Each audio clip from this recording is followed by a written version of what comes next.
Hi friends, ഞാൻ ദീപ.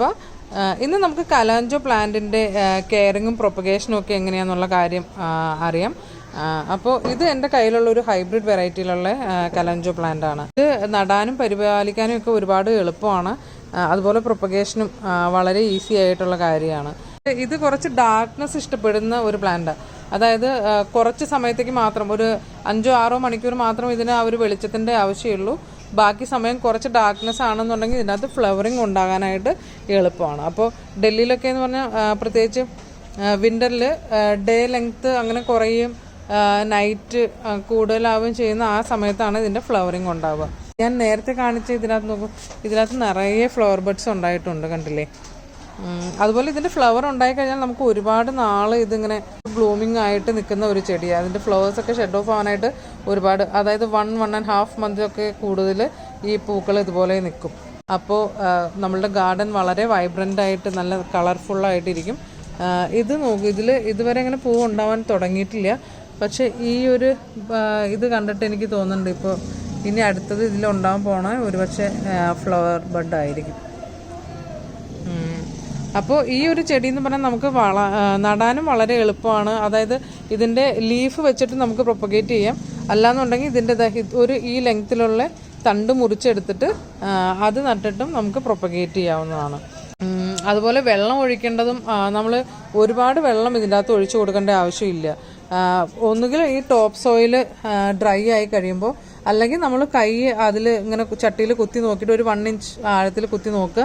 നമ്മളുടെ കൈ കുറച്ച് ആയിട്ട് നമുക്ക് തോന്നണുണ്ടോയെന്നുണ്ടെങ്കിൽ അപ്പോൾ വെള്ളം ഒഴിക്കേണ്ട ആവശ്യമില്ല. കാരണം ഇതൊരു സക്കുലൻ വെറൈറ്റിയിലുള്ള പ്ലാന്റാണ്. അപ്പോൾ ഇതിൻ്റെ ലീവ്സിലും ഇതിൻ്റെ സ്റ്റെമ്മിലും ഒക്കെ നിറയെ വെള്ളം ഇത് സ്റ്റോർ ചെയ്ത് വെക്കും. അപ്പോൾ അങ്ങനെയുള്ള ചെടികൾക്ക് നമ്മൾ വെള്ളം കുറവ് ഒഴിച്ചു കൊടുക്കുന്നതാണ് നല്ലത്. അല്ലാന്നുണ്ടെങ്കിൽ ഇതിൻ്റെ ചെടിയുടെ തണ്ടൊക്കെ ചീഞ്ഞു പോകാനായിട്ട് സാധ്യതയുണ്ട്.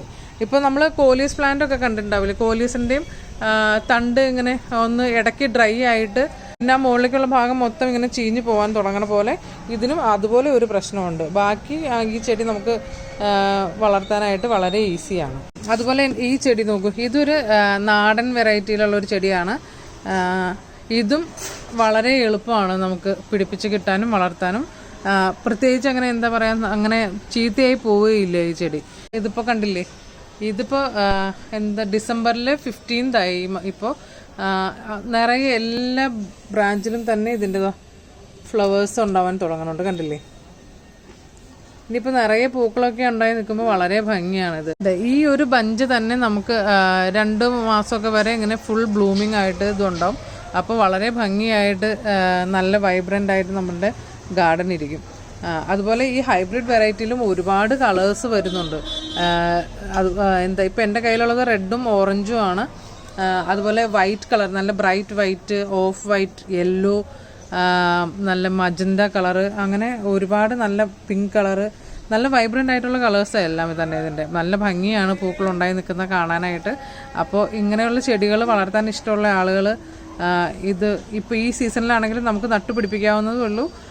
ഈ സമയത്ത് ഏതെങ്കിലും നഴ്സറിയിൽ പോയി കഴിഞ്ഞാൽ നമുക്കൊരു 100 റുപ്പീസിൻ്റെ അകത്ത് ഹൈബ്രിഡ് ആയിട്ടുള്ള വെറൈറ്റികൾ വാങ്ങിക്കാൻ കിട്ടും. അപ്പോൾ ഇൻട്രസ്റ്റ് ഉള്ള ആളുകൾക്ക് വാങ്ങി വളർത്താൻ പറ്റുന്ന ഒരു ചെടിയാണിത്. അതുപോലെ ഞാൻ നേരത്തെ പറഞ്ഞില്ലേ, ഇത് അങ്ങനെ പെട്ടെന്ന് തന്നെ പിടിപ്പിച്ചെടുക്കാവുന്ന ഒരു ചെടിയാണ്. ഇത് കണ്ടില്ലേ, ഒരു തണ്ട് ഒടിഞ്ഞു പോയിട്ട് ഞാൻ വെറുതെ ഒരു ചട്ടിയിൽ ഇങ്ങനെ താഴെ വെച്ചതാണ് അത്.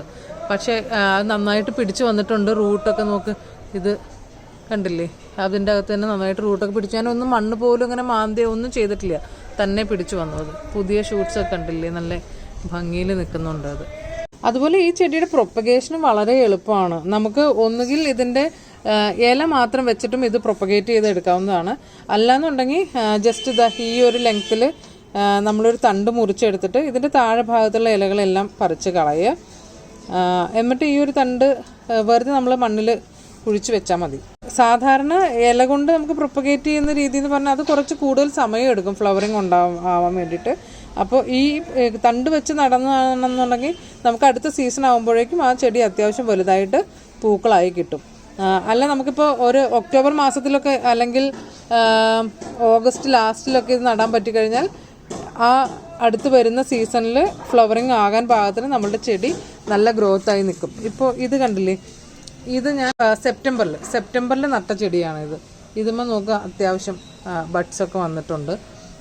അപ്പോൾ ഇതിൽ എത്ര ഇത് കണ്ടില്ലേ, എത്ര ബ്രാഞ്ചസ് ഉണ്ടോ അതിലെല്ലാം ബഡ്സ് വരും ഇനിയിപ്പോൾ. അപ്പോൾ അതുപോലെ ഇതിൻ്റെ പോട്ടിംഗ് മിക്സറിൽ ശ്രദ്ധിക്കേണ്ട കാര്യം എന്ന് പറഞ്ഞാൽ നല്ല വെൽ ഡ്രെയിൻഡ് ആയ മണ്ണാണ് ഇതിന് നല്ലത്. അപ്പോൾ ഇപ്പോൾ ഇത് എൻ്റെ ഈ പോട്ടിനകത്ത് നിങ്ങൾക്ക് കണ്ടാൽ മനസ്സിലായി, ഈ വൈറ്റ് കളറിൽ ഇതൊക്കെ പെർലൈറ്റ് ആണ്. അപ്പോൾ പെർലൈറ്റിൻ്റെ കുറച്ച് എന്താ പറയുക, വെൽ ഡ്രെയിൻഡ് ആയിട്ട് ഇരിക്കും നമ്മൾ അത് മണ്ണിൽ മിക്സ് ചെയ്ത് കഴിഞ്ഞാൽ. ഇനിയിപ്പോൾ അതില്ല എന്നുണ്ടെങ്കിൽ നമുക്ക് പ്രശ്നമൊന്നുമില്ല. മണ്ണും ഗാർഡൻ സോയിലും പിന്നെ കുറച്ച് സാൻഡോ കോക്കോപീറ്റ് ആണെങ്കിലും യൂസ് ചെയ്യണമെന്നുണ്ടെങ്കിൽ കുഴപ്പമില്ല. പക്ഷേ നമ്മൾ വെള്ളം ഒഴിക്കുമ്പോൾ മാത്രം ജസ്റ്റ് ഒന്ന് ശ്രദ്ധിക്കേണ്ട ആവശ്യമുണ്ട്. അപ്പോൾ അങ്ങനെ മണ്ണ് അങ്ങനെ ഒരുപാട് സോഗി ആയിട്ട് ഇരിക്കാൻ പാടില്ല. നന്നായിട്ട് ഡ്രൈ ആയതിനു ശേഷം മാത്രം വീണ്ടും വെള്ളം ഒഴിച്ചു കൊടുക്കുക. അപ്പോൾ നമ്മളുടെ ചെടി ചീത്തയാവാതെ കൂടുതൽ സമയം ഇരിക്കും. അപ്പോൾ ആ ഒരു കാര്യം പ്രത്യേകം ശ്രദ്ധിക്കേണ്ടതാണ് ഈ ഒരു ചെടിയുടെ. സമ്മറിൽ ഈ ചെടി പ്രൊട്ടക്റ്റ് ചെയ്യുക എന്ന് പറയണതും വലിയ ബുദ്ധിമുട്ടുള്ള കാര്യമല്ല. ആകെ ശ്രദ്ധിക്കേണ്ട ഒരു കാര്യം എന്ന് പറഞ്ഞാൽ ഒരുപാട് ചൂട് കിട്ടുന്ന ഏരിയയിൽ ഈ ചെടി വെക്കാതിരിക്കുക. ഇപ്പോൾ നല്ല ലൈറ്റ് ഉണ്ടെന്നുണ്ടെങ്കിൽ അതൊരു പ്രശ്നമുള്ള കാര്യമല്ല, ചൂട് ഒരുപാട് അടിക്കരുത്. ഇനിയിപ്പോൾ ചൂട് ഉണ്ടെങ്കിൽ തന്നെയും എന്താ പറയുക, അതിൻ്റെ ഒരു ഉണ്ടാകുന്ന പ്രശ്നം എന്ന് പറഞ്ഞാൽ ഈ തണ്ട് ഇങ്ങനെ ഡ്രൈ ആയിട്ട് അങ്ങനെ നമ്മുടെ കോലീസിലൊക്കെ കാണുന്ന പോലെ ആ ഒരു സെയിം പ്രശ്നം അതിങ്ങനെ ചീത്തയാവാൻ തുടങ്ങും. അപ്പോൾ അങ്ങനെ കാണാൻ തുടങ്ങുമ്പോൾ നമ്മൾ എന്താ ചെയ്യാന്ന് വെച്ചാൽ ആ തണ്ടിൻ്റെ മോൾ ഭാഗത്തുള്ള ഇപ്പോൾ ഏതെങ്കിലും ഒരു ഭാഗത്തു നിന്നായിരിക്കും അതങ്ങനെ ആ ഒരു പ്രശ്നം ഉണ്ടാവാൻ തുടങ്ങണേ. അപ്പോൾ ഇതുപോലെ ചെറിയ കട്ടിങ്സ് നല്ല കട്ടിങ്സ് നോക്കി എടുത്തിട്ട് നമ്മൾ പുതിയ ഇതുപോലെ എന്താ പറയുക പ്രൊപ്പഗേറ്റ് ചെയ്യാനായിട്ട് ട്രൈ ചെയ്യുക. അപ്പോൾ അങ്ങനെ വരുമ്പോൾ നമ്മളുടെ മദർ പ്ലാന്റ് പോയാലും നമുക്ക് പുതിയ ബേബി പ്ലാന്റ്സ് ഉണ്ടാക്കിയെടുക്കാൻ പറ്റും. അപ്പോൾ അത് അടുത്ത സീസണിൽ നന്നായിട്ട് ഫ്ലവറിങ് ആയിട്ട് നമുക്ക് കിട്ടും. അപ്പോൾ വളരെ ഹാർഡി ആയിട്ടുള്ളൊരു പ്ലാന്റ് ആണ് ഇത്. ഇനിയിപ്പോൾ ഫ്ലവറിങ് ഉണ്ടാകാത്ത സമയത്താണെങ്കിലും ഇതിൻ്റെ ഈ ലീഫിൻ്റെ ഒരു ഭംഗി കൊണ്ട് തന്നെ സമ്മറിൽ നമ്മളുടെ ഗാർഡൻ നല്ല ഭംഗിയിലിരിക്കും. അപ്പോൾ എല്ലാവർക്കും വളർത്താൻ പറ്റുന്ന ഒരു ചെടിയാണ്. എല്ലാവരും വളർത്താൻ ശ്രമിക്കുക. അതുപോലെ അതിൻ്റെ നല്ല നല്ല കളേഴ്സൊക്കെ തുടക്കത്തിൽ ഒരു പ്ലാന്റ് മാത്രം വാങ്ങി വെച്ചാൽ മതി. പിന്നെ അതിൻ്റെ നല്ല നല്ല കളേഴ്സൊക്കെ കിട്ടുമ്പോൾ വാങ്ങി കളക്ട് ചെയ്യുക. നമുക്ക് ഒരു പ്രാവശ്യം നട്ട് കഴിയുമ്പോൾ മനസ്സിലാവും ഈ പ്ലാന്റിൻ്റെ ഒരു കെയറിങ് രീതിയൊക്കെ. അപ്പോൾ നമുക്ക് പുതിയ പുതിയ കളേഴ്സൊക്കെ വാങ്ങി വെക്കാനായിട്ട് തോന്നും. അപ്പോൾ ഇൻട്രസ്റ്റ് ഉള്ള ആളുകളൊക്കെ ജസ്റ്റ് ഒന്ന് വളർത്തി നോക്കുക. എല്ലാവർക്കും ഇഷ്ടമാവുമെന്ന് തോന്നുന്നു എനിക്ക്. Thanks for watching.